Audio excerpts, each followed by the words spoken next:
What's going on? Roland Martin here. Hope all is well with what everybody is doing. It's a Saturday, and it's a gorgeous Saturday. Matter of fact, I should turn this camera around. Let's see how I turn this camera around. There it is. I turn it on. Y'all see? All right. It's a gorgeous day. So I'm sitting out here. I was gonna play golf today. But the problem is, uh,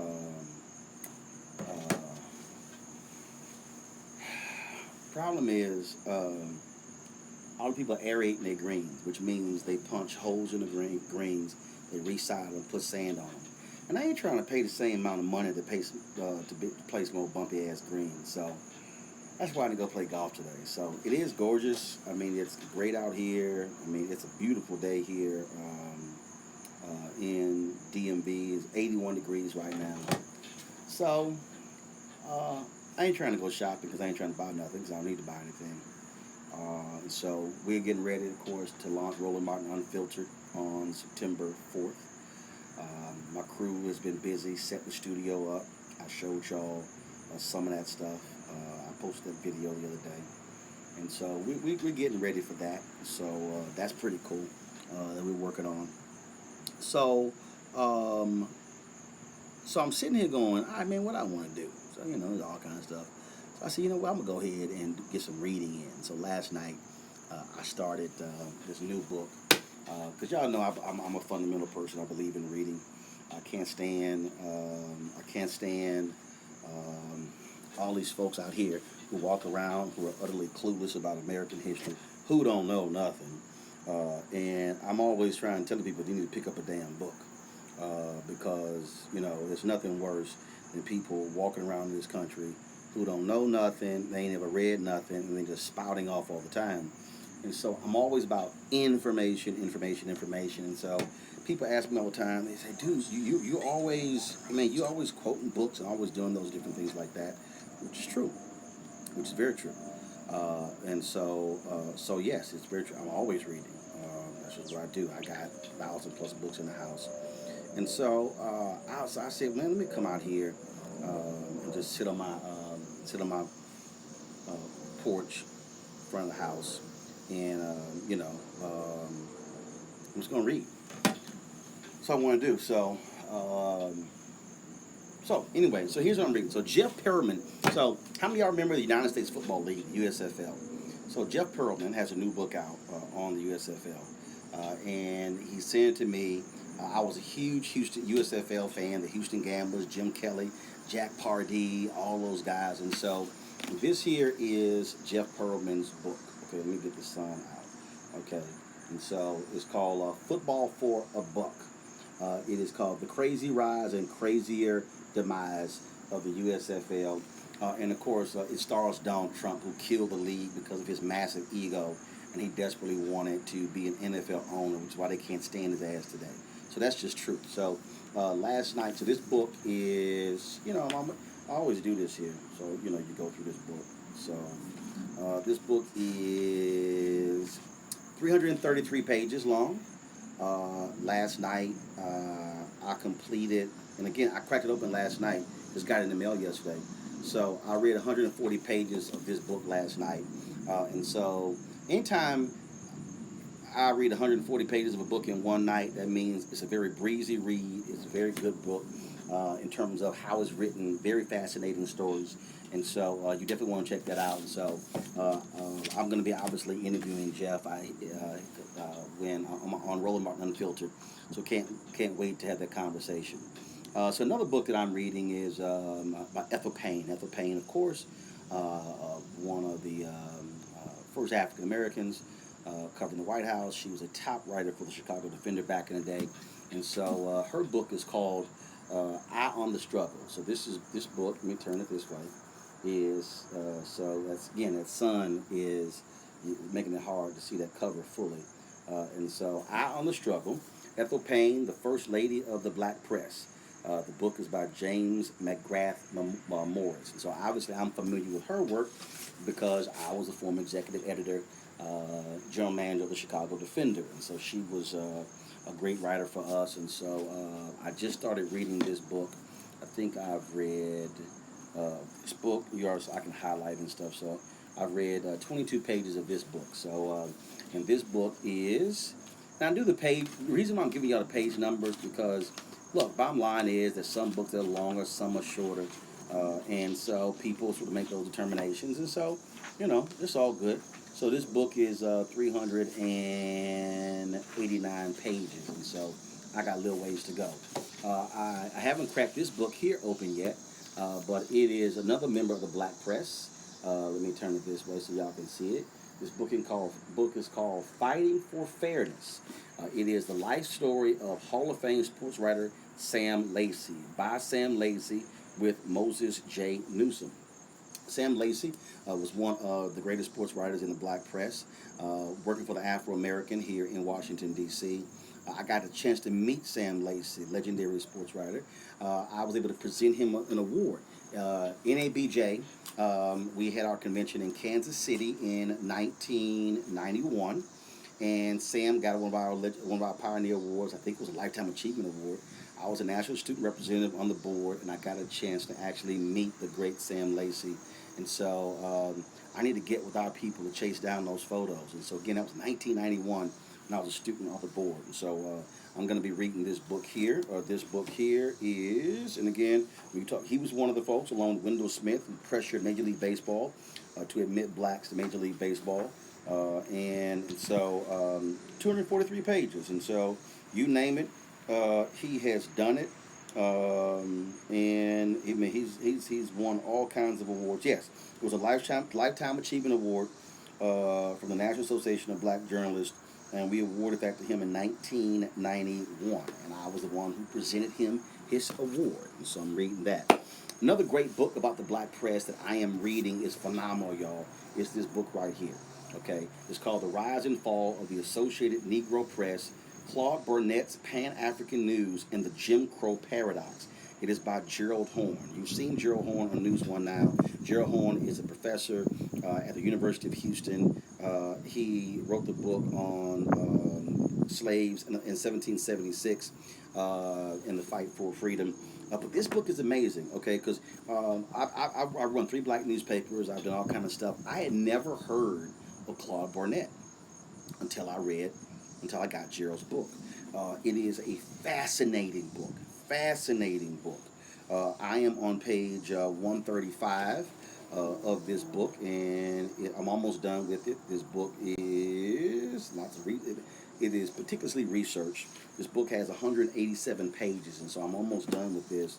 But this Jim Crow paradox is very interesting because he talks about how you had all these black newspapers and black folks who were fighting Jim Crow and who were demanding freedom and who were breaking down barriers all across this country. But while they were doing it, they were leading to their own demise. And y'all going to hear me talk about this a lot because that's what's happening right now. What is happening right now in America is that all these black companies, our black ad agencies, even black media outlets, what is happening is it used to be black targeted buys. It used to be multicultural marketing. And so you had these divisions that were set up, these whole divisions in companies, in major companies, Walmart's, your JCPenney, all these different companies.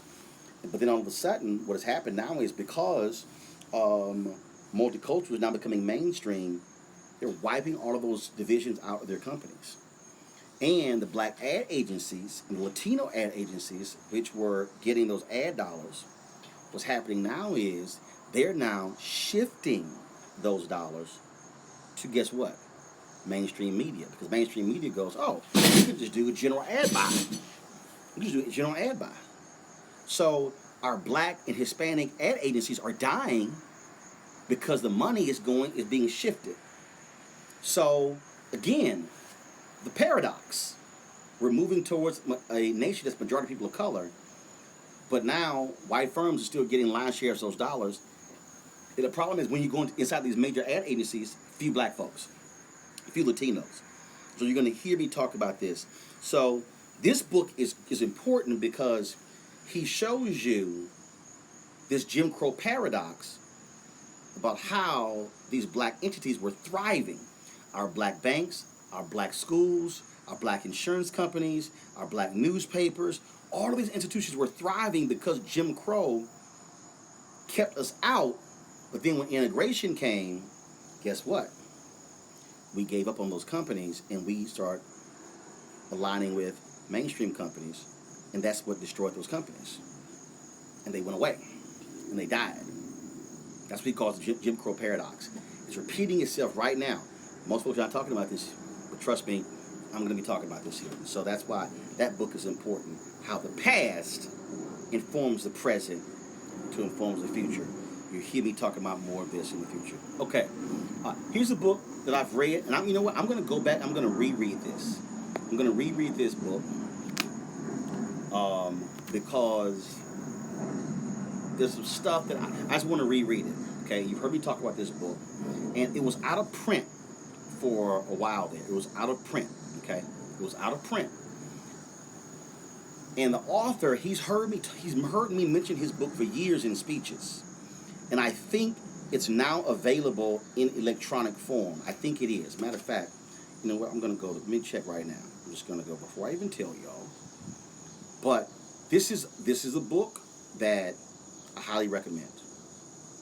Very rarely will you hear me say. Well, first of all, let's be clear. Everything I read, everything I talk about, I actually read. So I don't talk about books that I have not read.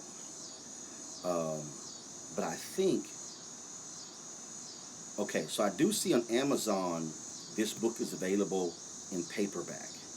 I don't think it's, now it does say in here it's available Kindle and hardcover. Okay, all right. But I know for a fact it's now available electronically.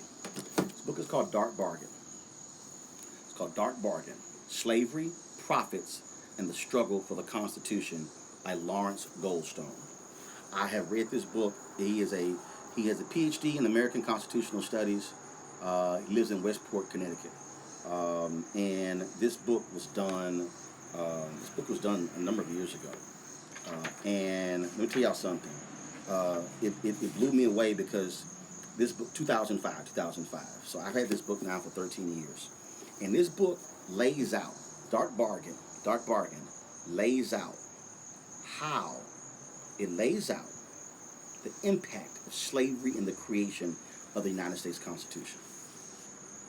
It does. And so he uses the notes of James Madison, okay, who kept notes. And then his notes were later revealed. And that forms the makeup of this book. They were told not to actually take notes, but in fact, he did. And so the reason we know the difficult conversations, the reason we know all those different things that happened in the creation of the Constitution is because of these particular notes. And so it is very interesting to read this book. And you listen to what these founding fathers had to say. And you listen to what they were actually saying in the room as they were laying out the Constitution. It is a phenomenal book. It's a phenomenal book because you get a peek inside the reality of what took place. You get an understanding of what took place. And so, again, I've read this book. I have quoted from this book on many occasions because people need to understand the role that slavery played in the creation of the Constitution. And then you have the people out here who go, oh, this book is flawed.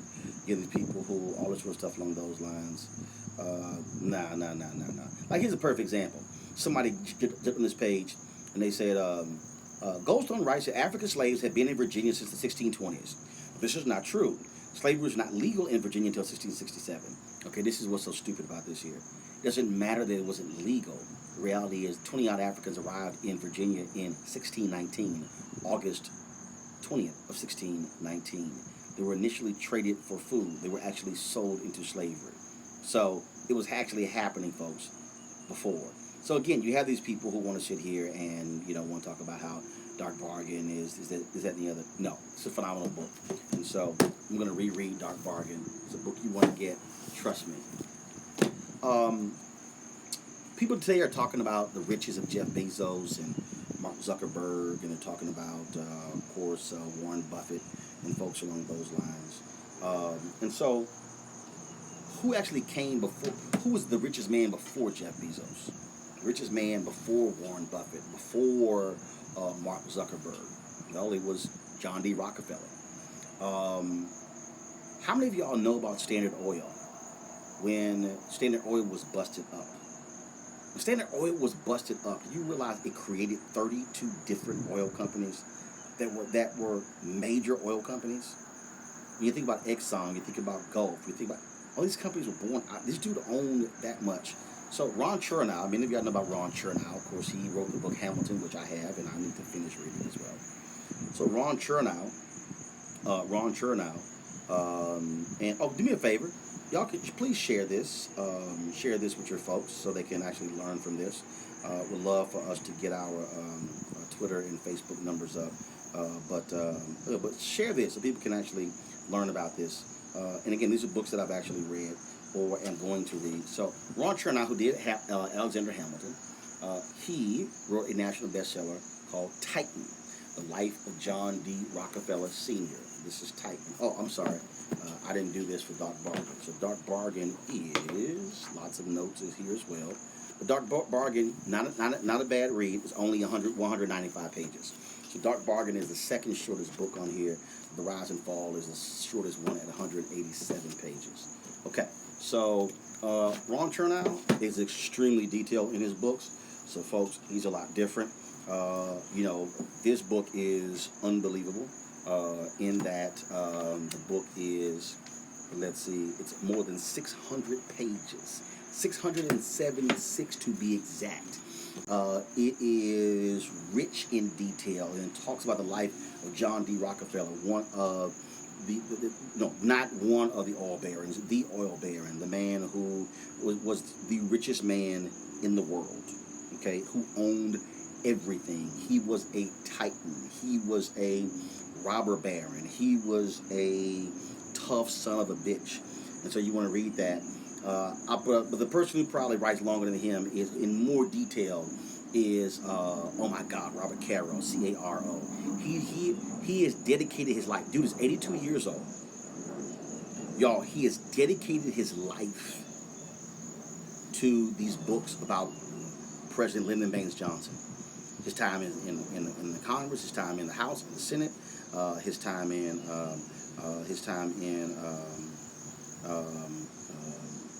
as vice president and president, and he's written 4 books. He's working on the 5th, which he says is the last.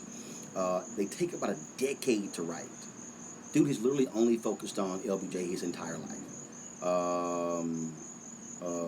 and that book is crazy. I'm gonna have Jackie bring that book down, and it is huge. I mean, all of his books are like 1,000 pages. It's like, and what's crazy is when he turns the book in, they're 3,000 pages, and the editors say, "You got too much detail, player. We got to edit this." And so I'm gonna have Jackie bring that book down. So I've read the first 2. I read the first 2 books by Robert Caro. He has 2 more, Masters of the Senate, and then he has the 4th one, which I forgot. I got both of them. But geez, Master of the Senate, I think is like 900 or 1,000 pages. That's going to take a while. Okay, last book I have for you that you really ought to read. That's a phenomenal book. And y'all heard me talk about it. And a documentary has been made on him. I want y'all to go get the documentary, go see the documentary. It's called Maynard. His family did the documentary. I've only seen a third of it. I caught it on a Delta flight, but I need to get it and see the rest of it. But Robert A. Holmes wrote the book, Maynard Jackson, a biography. Now, some of you may see this and y'all might say, "Oh my God, that's a really basic cover on Maynard Jackson." And so here are the photos on the back of the book. But it really is a great book about Maynard Jackson that details, and I've gotten through 80, and I read it off and on. So I've gotten through 82 of the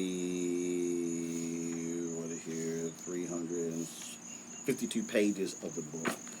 But it's really great because it gives you an understanding of Maynard Jackson, what he meant as, of course, being the mayor of Atlanta. And so it's a phenomenal book.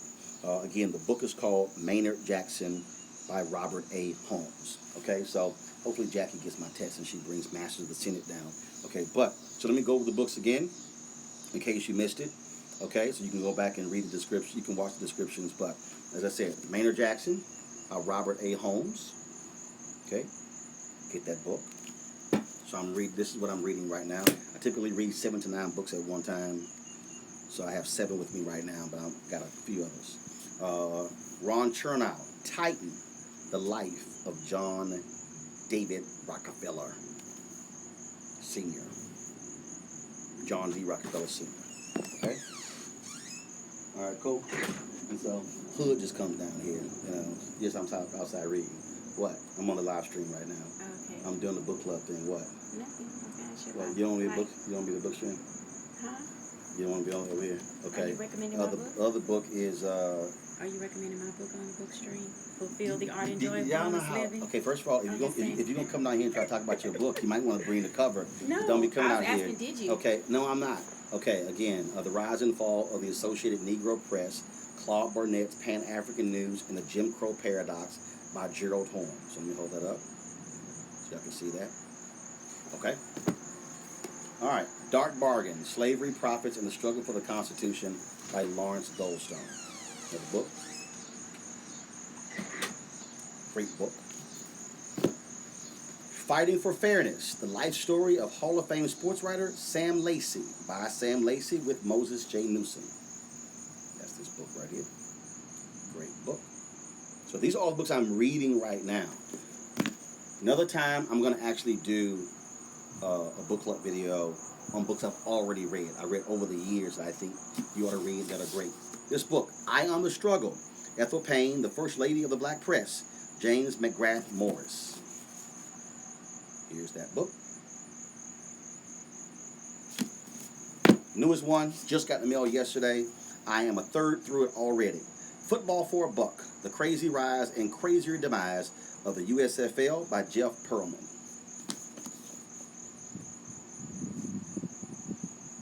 There you go. And I was telling you about Robert Caro's book, which won the Pulitzer Prize for writing. #1 bestseller. It is called Robert A. Caro, The Years of Lyndon Johnson, Master of the Senate. Okay. I told y'all. Remember I told y'all how long his books are? Straight up. This is no lie. Straight up. Oh my God. Okay, that's note on sources. Okay. Those are debts. So I just want you the actual book. Okay. Okay. 1,040 pages. This reminds me of the book that was done on Barack Obama. That thing literally can be a doorstop. I interviewed David Garrow, who wrote that particular book as well. I mean, I think it was like 1,200 pages, but this book is 1,040 pages. I think when he turned this book in, it was like 3,000 or 4,000 pages. If you go to YouTube, he's done interviews with different people. There's a great story in the New York Times the other day where Conan O'Brien is absolutely obsessed with Robert Caro and his books, and he's been trying to get him on his television show for like 20 years, and Caro keeps telling him no. And it's crazy because he's done Colbert and some other shows, but he keeps telling Conan O'Brien no. So and Conan is like just obsessed with this dude. He even showed up at a book signing, but so it was a pretty interesting story. I think I read it like 2 days ago, no, I read it last night, which is why I went and grabbed it again. So Caro's book, 1,040 pages, Master of the Senate, Lyndon Johnson by Robert Caro. Okay, folks. So that's it. So I just wanted to, y'all know I love books. I actually read real books. I do read some books on the iPad. I prefer not to. I'll read magazines like Vanity Fair, Golf Digest on my iPad. No, I prefer to actually read books, to touch them, feel them, highlight, stuff like that. Highlighting on the Kindle ain't the same. I'm sorry. It's just not.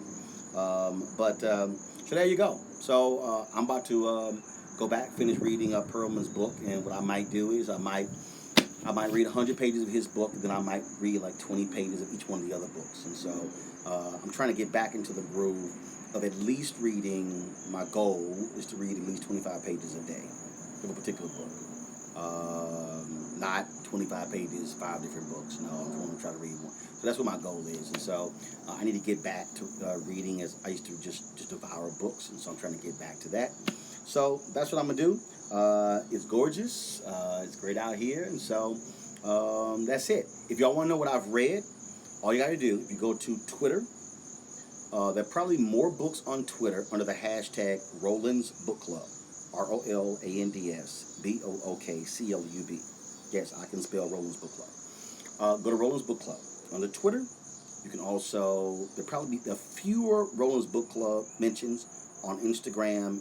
Probably the second number is on Facebook. But I know I probably have more mentions of the books that I've read, especially books of interest to African Americans. Well, no, about African Americans that anybody should read if you go to Twitter. So just, matter of fact, you don't even have to have Twitter. If you type in hashtag Roland's Book Club, that's of course is the pound symbol, Roland's Book Club, in Google, whatever your search engine is, and then it'll come up. So you'll see all the books that I've mentioned, that I've read. And yes, any book that you see under Roland's Book Club, I've actually read. And so I can actually give my thoughts on it. Nope, the person on Periscope, Ursula, you said Roland's Book Club on Twitter. No, hashtag Roland's Book Club. Or pound sign Roland's Book Club. That's what's going to come up. And so you actually see that. And so, all right, I want to thank everybody who has joined me on Periscope, who has joined me on YouTube and on Facebook. Don't forget, Roland Martin Unfiltered is going to debut on September 4th, live streaming. Going to launch at 6 p.m. Eastern, 6 p.m. Eastern on September 4th. We are looking forward to it. Cannot wait. If you want to support us, please join our fan club, the Bring the Funk, hashtag Bring the Funk fan club. We want to get $20,000 supporters to contribute at least $50 over the course of a year. If you want to do $5 a month, then that's fine. If you can do 50, that's great, because we have to be able to own our story, own our narrative, and fund our own freedom. And so that's one of the things that I believe in. And so we are talking to advertisers and others, but also we really want your support as well, because we want to be able to do a daily show every single day, speaking to our news and speaking to our interest. The donation recurring just once a year. So you can, if you want to give the $50, if you want to give more. I've had some people who've given $100, $200, $300, $500. I think one person gave $1,000. It's all up to you. If you say I can't give $50, that's fine. You give $5. We have it set up. You can give through PayPal, or you can actually go on Roland Martin Unfiltered, and then you can actually give. We have it through Square as well. And so please support us to make this happen. We're going to have lots of book authors on Roland Martin Unfiltered, and then I'm going to have those set up as separate interviews. And so my goal by the end of the year, I want to have at least 100 plus authors on the show. And so we're going to have different folks, whether you're black, whether you're white. And so we're going to have Latino, you name it. We're going to have all those different books. I am not, and I'll say this here, just so y'all know, this is the last point here. I'm not a fiction person. I'm just being honest with y'all. I've never really, I don't read fiction. So typically the books that I do are nonfiction books, because I like to just, look, life is so interesting to me. I don't necessarily need to read anything that's made up. That's always been my thing. So look, and if fiction is your thing, yo, I got no problem. I'm good. I got no problem with you. I'm good if fiction is your thing. It just has never been my thing. I've always gravitated towards nonfiction, because those are books that I've enjoyed reading, and then I'm able to take that knowledge of a nonfiction book and then use it in my speeches or in my commentary or stuff along those lines. And so that's just how I've always been able to do it. So nothing wrong with it. Jackie's book is Fulfill the Art and Joy of Balanced Living. The Art and Joy of Balanced Living. You can actually check that out. If you go to RolandSMartin.com, you can buy the book from there. It's on Amazon as well, but if you buy the book through JackieHood.com, JACQUIE, Hood, HOOD.com, or through RolandSMartin.com, those will be personally autographed. Also, my book, Listening to the Spirit Within, we're out of print, but I am about to cut a deal with Amazon's printing company, not Shared Space. why is it leaving me right now? So I'm about to do a deal with them. I'm gonna put that book back in print. I still get emails about that. It's a collection of my faith-based columns, so I'm gonna do that. We do have copies of my book, The First President Barack Obama's Road to the White House, as originally reported by Roland Martin. All you gotta do is go to RolandSMartin.com. Then you can order that copy. And again, all books that come through RolandSMartin.com, that come through JackieHood.com, that's JACQUIE Hood.com, all of those books are personally autographed and mailed to you. So, all right, folks, we have got to go. I got to go read. So, enjoy hanging out with y'all for this 30-minute chat about Roland's Book Club. I hope you enjoy. If you want to recommend your own books, please do so. And so, okay, I got to go.